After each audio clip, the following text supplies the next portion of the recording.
Hi, folks. I'm Bob Schrupp, physical therapist. Brad Heineck, physical therapist. Together we are the most famous physical therapists on the internet. In our opinion, of course, Bob. How to stop your back pain when you sit a lot. We got 3 steps. This is for Kyle. Kyle. I dedicate this video to Kyle. This is the roommate of my daughter. Oh, I see. They are not romantically involved, but they are friends. Bob, and Bob, I figured I had to say that. That's okay, Bob. Let's carry on. So anyway, Kyle's been having some back pain. I'm trying to diagnose this from a couple thousand miles away. And so I'm going to take a shot here. And if it doesn't work, Kyle, we'll have you try some other things. But he's getting the pain. Sometimes he gets it down here, but sometimes it's up here. Yep. So I know Kyle. Kyle's a tall guy like me. Sure. And he's got a very long trunk.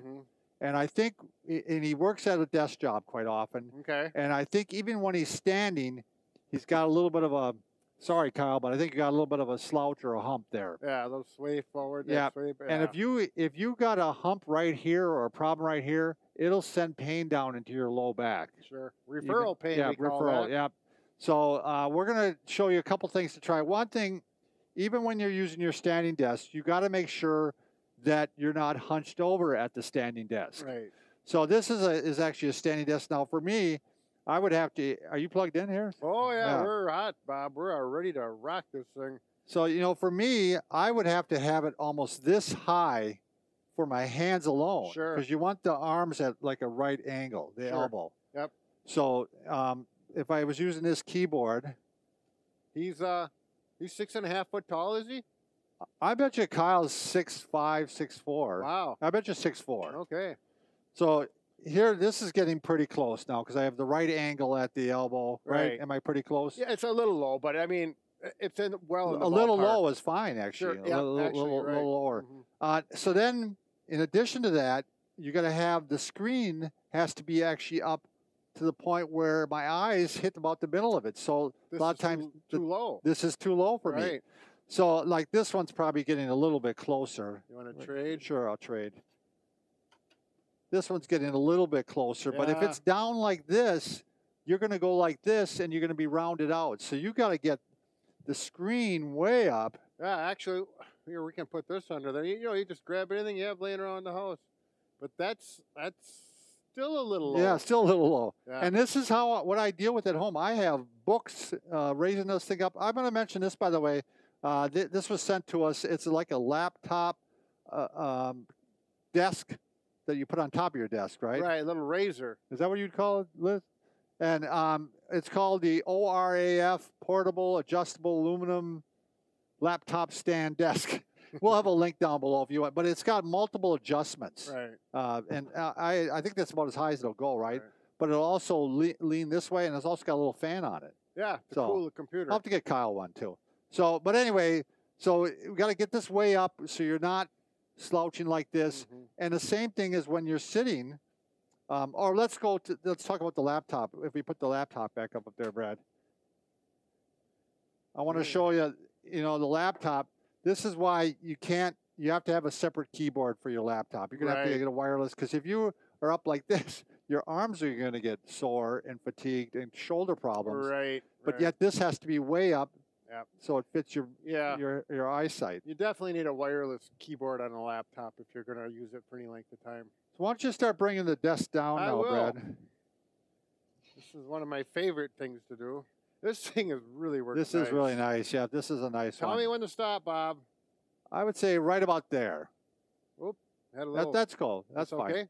So, you know, here, this is about where I want to be seated. Yep. And again, you don't want to be slouched like this while you're working. So we got this parallel line here with his eyes, which goes just, you know, top half of the computer. Yeah.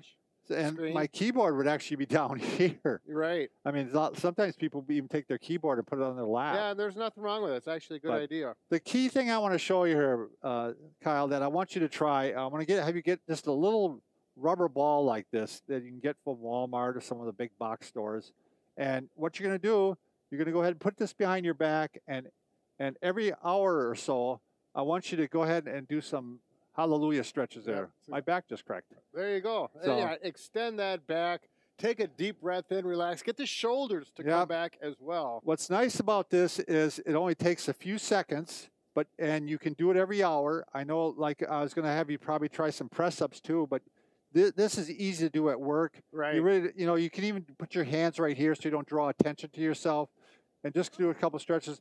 The nice thing about the ball is you can work it up and down the spine. Sure. So you can go a little lower and stretch the back, or you can go up, more into the upper mid back and stretch it.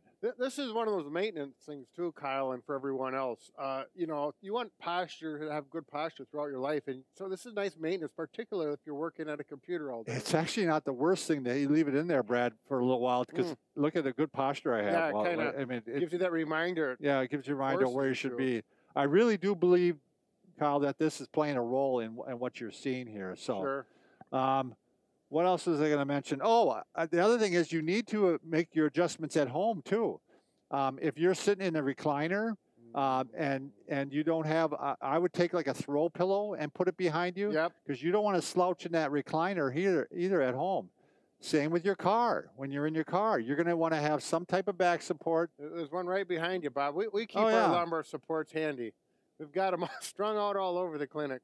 Yeah, and you might start with just a rolled towel to see what size you use. Yep, exactly. And you're going to go ahead and slip that in your little back. I know you don't have much of a drive now, Kyle. He's got like a 3-minute drive. Yeah. But if he goes on longer drives, you're going to want to make sure. And that's what he said his problem was. He's so tall, he has to lean to the right to actually fit in his car. Oh. And you can see what havoc that would put. Open the sunroof and stick his head out. Yeah, that's how I need to do sometimes. So anyway, make sure you make those adjustments, not just your seating at work, but also your seating at home. The final thing, let's bring this over, Brad. Sure. If it is your low back, yes, you do need to do the press-ups. And by the way, his mom is having trouble with, they think, a bulging disc, which... so she should be doing these same things, Kyle. You can make the family that does press-ups together stays together. So you're going to go ahead and put your hands underneath your shoulders, and you're just going to do some press-ups like this. And you can do these every hour. But again, if you're doing the ball, you probably can do that instead right now. Sure. But when you get home, try to throw some of these in. And your mom can try these too, to see if that lessens her pain.